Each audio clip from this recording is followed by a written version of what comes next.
역대하 18장 25절부터 34절입니다. 아합 왕이 전쟁터에서 죽는 내용으로 되어 있습니다. 첫째는 이제 아합이 그 미가야를 옥에 가두는 내용입니다. 역대하 18장 25절부터 27절. 이스라엘 왕이 이르되 미가야를 잡아 시장 아문과 왕자 요아스에게로 끌고 돌아가서 왕이 이같이 말하기를 이 놈을 옥에 가두고 내가 평안히 돌아올 때까지 고난의 떡과 고난의 물을 먹게 하라 하셨나이다 하니 미가야가 이르되 왕이 참으로 평안히 돌아오시게 된다면 여호와님께서 내게 말씀하지 아니하셨으리다 하고 또 이르되 너희 백성들아 다 들을지어다 하니라. 아합은 이제 자기에게 나쁜 예언을 한 이 미가야 선지자를 옥에 가두고 전쟁에서 자기가 이기고 돌아올 때까지 평안히 돌아올 때까지 이 고난의 떡과 고난의 물만 먹게 하라 이렇게 명령을 내렸습니다. 고난의 떡과 고난의 물이라는 것은 죽지 않을 정도로만 주라는 거죠. 아주 괴롭히라는 것입니다. 그리고 와서 이제 죽이려고 한 것이죠. 그런데 이제 이 말을 듣고 이제 미가야 선지자는 아합 왕이 정말 평안히 돌아오게 된다면 그렇게 될 거라면 여호와 하나님께서 내게 말씀하시지 않았을 것이다 이렇게 말을 합니다. 그러니까 반드시 죽을 거라는 거예요. 그리고 백성들을 향해서 내가 한 말을 들으라, 그러니까 내가 한 말을 기억하라 이렇게 막 담대하게 말합니다. 그래서 이제 자기를 죽이겠다고 하는데도 전혀 두려워하지 않고 담대하게 예언을 한 것이죠. 왜냐하면 하나님이 주신 말씀이 반드시 이루어질 거라는 것을 확실히 믿었기 때문에 그런 것입니다. 그래서 정말 하나님을 믿는 사람은 이런 담대함이 있어야 돼요. 정말 하나님의 말씀이 반드시 이루어질 것을 믿어야 됩니다. 그럴 때 용기가 있는 것이죠. 자, 그래서 이제 아합 왕은 끝내 이제 하나님이 미가야 선지자를 통해서 주신 기회, 회개할 기회를 거부하고 죽음의 전쟁터로 나가게 됩니다. 이제 아합이 두 번째로는 이제 아합이 변장하고 전쟁에 나가는 내용입니다. 역대하 18장 28절부터 29절. 이스라엘 왕과 유다 왕 여호사밧이 길랏 라못으로 올라가니라. 이스라엘 왕이 여호사밧에게 이르되 나는 변장하고 전쟁터로 들어가려 하노니 당신은 왕복을 입으소서 하고 이스라엘 왕이 변장하고 둘이 전쟁터로 들어가니라.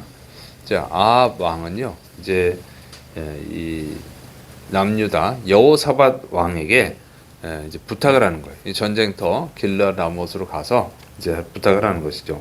당신이 왕복을 입으십시오. 나는 변장하고 가겠습니다. 이렇게 말하는 거예요. 그래서 여호사밧은 왕이니까 원래 왕복을 입죠. 그리고 이 아합 왕은 왕복을 벗고 이 그 지휘관, 병거 지휘관처럼 장군처럼 이제 변장하고 나가는 것입니다. 이걸 보면은 그 이제 미가야 선지자가 한 말이 마음에 걸려서 그런 것이죠. 죽는다고 그랬으니까 이게 마음에 걸려가지고 아합은 두려워서 변장을 하고 간 거예요. 왕이 아닌 것처럼. 이런 걸 보면은 미가야 선지자의 말을 어느 정도 믿고 있다는 것을 알 수 있죠.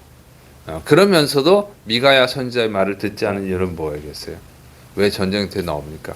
그것은 길랏 라못을 빼앗고 싶은 욕심이 컸고, 두 번째로는 이 선지자 미가야 선지자의 말을 듣는 것이 자존심이 상하잖아요. 그것을 듣는다는 것은 미가야 선지자의 말을 믿는다는 거잖아요. 그러니까 이제 자존심이 상해서 그런 것이죠. 자, 그다음에 이제 전쟁터에서 아람 왕이 아합을 공격하게 하는 내용입니다. 역대하 18장 30절부터 32절. 아람 왕이 그의 병거 지휘관들에게 이미 명령하여 이르기를 너희는 작은 자나 큰 자나 더불어 싸우지 말고 오직 이스라엘 왕하고만 싸우라 한지라. 병거의 지휘관들이 여호사밧을 보고 이르되 이가 이스라엘 왕이라 하고 돌아서서 그와 싸우려 한즉 여호사밧이 소리를 지르매 여호와님께서 그를 도우시며 하나님이 그들을 감동시키사 그를 떠나가게 하신지라. 병거의 지휘관들이 그가 이스라엘 왕이 아님을 보고 추격을 그치고 돌아갔더라.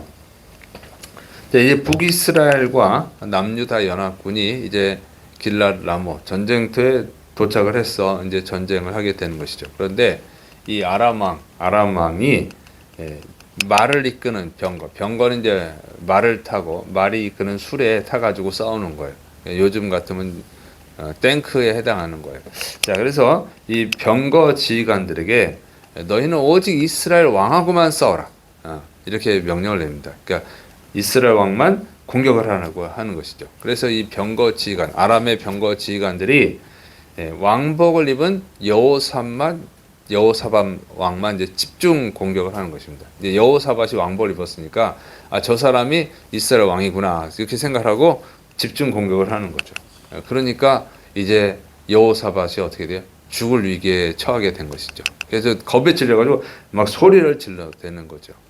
그랬더니 하나님께서 이 아람 병거 지휘관들의 마음을 감동시켰다. 그 뭐냐 얘기하면 저 사람이 이스라엘 왕이 아니라고 하는 것을 깨닫게 하셨다는 거예요. 그래가지고 아람 왕이 이스라엘 왕하고만 싸우라고 그랬으니까 이제 그 공격을 멈추게 됩니다. 그리고 다른 대상을 찾는 거죠. 그래서 하나님이 여호사밧을 이제 구해 주셨어요. 근데 하나님이 여호사밧 왕을 구해 주신 이유는 여호사밧이 평상시에 하나님이 기뻐하시는 일을 했기 때문에 그러죠. 종교개혁, 신앙개혁도 하고 우상숭배를 금지시키고 하는 율법을 가르치는 이런 일들을 했어요. 그래서 여러분 하나님 기뻐하신 일을 해야 될 줄을 믿으시 바랍니다. 그것이 평상시에는 몰라요. 그렇게 한다고 해서 하나님을 기쁘시게 하는 일을 한다고 해서 뭐 평상시에 어떤 큰 축복을 못 받을 수도 있어요. 그래서 괜히 하나 이런 생각할 수도 있지만 괜히 하는 것이 아니고 필요한 때 또 하나님의 은혜를 주시는 줄을 믿으시 바랍니다. 또 이렇게 새벽에 나와서 또 하나님의 뜻을 따르기 위해서 또 나라를 위해서 또 영혼권에서 기도하는 것 이거 미련한 것이 아니에요. 때가 되면 또 다 하나님의 은혜를 베푸시는 줄을 믿으시 바랍니다. 자, 그다음에 이제 네 번째로는 이제 아비언대로 죽는 내용입니다. 역대하 18장 33절부터 34절. 한 사람이 무심코 활을 당겨 이스라엘 왕의 갑옷 솔기를 쏜지라. 왕이 그의 병거모는 자에게 이르되 내가 부상하였으니 내 손을 돌려 나를 진중에서 나가게 하라 하였으나 이 날에 전쟁이 맹렬하였으므로 이스라엘 왕이 병거에서 겨우 지탱하며 저녁 때까지 아람 사람을 막다가 해가 질 즈음에 죽었더라. 자, 이제 아람의 병거 지휘관들은 아합 왕이 누구인지 모르니까 이제 돌아갔고 다른 이제 공격 대상을 찾는 건데 이때 아람 병사 한 명이 화살을 쐈어요. 근데 우연히 쐈는데 여기서 우연이라고 하는 것은 뭐냐면 그것이 아합 왕이라고 생각하고 쏜 것이 아니고 그냥 이스라엘 병사라고 생각을 하고 쏜 거죠. 이스라엘 병사 쪽을 향해서 이제 화살을 날렸는데 그 화살이 아합 왕의 갑옷 솔기를 맞췄다 그 얘기입니다. 갑옷 솔기라고 하는 것은 이렇게 갑옷끼리 연결되는 이 부위예요. 이게 틈 사이. 이 틈 사이에는 그러니까 방어 장벽이 없잖아요. 갑옷끼리 연결하는 여기 부분이니까. 그러니까 여기는 맞으면은 살에 맞는 거죠. 이렇게 됐다 그 얘기예요. 그래서 그 이음매의 부분을 탁 맞췄다는 거예요. 그걸 맞추려고 맞춘 게 아니고 화살을 쐈는데 거기에 맞은 거죠. 그것도 아합 왕에게 맞은 거죠. 그래서 이제 아합은 큰 부상을 입었습니다. 그래서 이제 이 전쟁터에서 나가야 되는데 치료를 해야지 살 거 아니에요. 전쟁터에서 나가야 되는데 이날 전쟁이 너무 맹렬해서 격렬해서 나갈 수가 없는 거예요. 전쟁터 바깥으로 나갈 수가 없는 그 상황이 되고 이제 저녁이 됐어요. 저녁이 되는데 어두워지니까 싸울 수가 없잖아요. 이 저녁이 되니까 그때야 이제 나올 수 있게 됐는데 그때는 이제 죽고 말았다 그 얘기입니다. 그러니까 아합은 하나님이 이 미가야 선지자를 통해서 예언한 대로 죽고 마른 거예요. 그러니까 하나님 말씀은 정확히 이루어집니다. 하나님은 말한 것을 반드시 이룬다고 그랬어요. 그래서 이게 어떻게 이렇게 되냐 이거죠.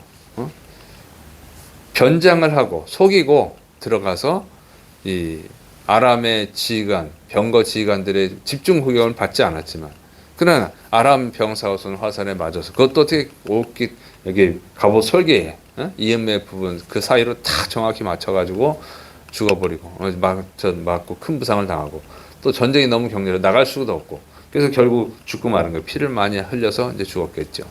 자, 이렇게 됩니다. 그래서 하나님께서 경고하면 곧바로 회개를 해야지. 응? 당장 그 말씀이 이루어지지 않는다고 해서 이루어지지 않을 것이다 하고 또 인간의 그 미련한 지혜죠. 변장을 하면 모르겠지 하는 이게 너무 인간의 낮은 얕은 꾀를 쓰는 것이죠. 그래서 결국 죽었어요. 그래서 빨리 회개하고 하나님께 순종해야 되는 줄을 믿으시 바랍니다. 그래서 우리가 이런 걸 통해서 배워야 돼요. 하나님을 두려워할 줄 알아야 됩니다. 그리고 하나님 앞에 겸손해야 되는 것이죠.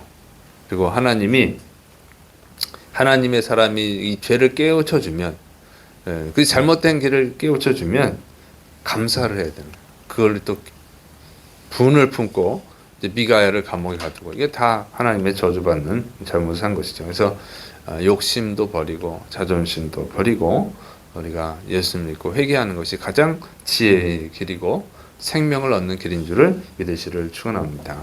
그래서 우리는 정말 예수님을 믿게 된 거 그리고 죄를 사함 받은 것을 감사해야 됩니다. 특별히 지금은 또 사순절 기간인데 이 은혜를 감사하고 우리가 이 은혜를 받지 못했다면 이 세상에서 멸망당한다면은 지옥에서 영원히 고통을 받게 되는 것이죠. 그래서 정말 우리가 예수님을 믿게 된 것, 하나님을 믿게 된 것이 정말 축복인 줄을 믿으시길 바랍니다.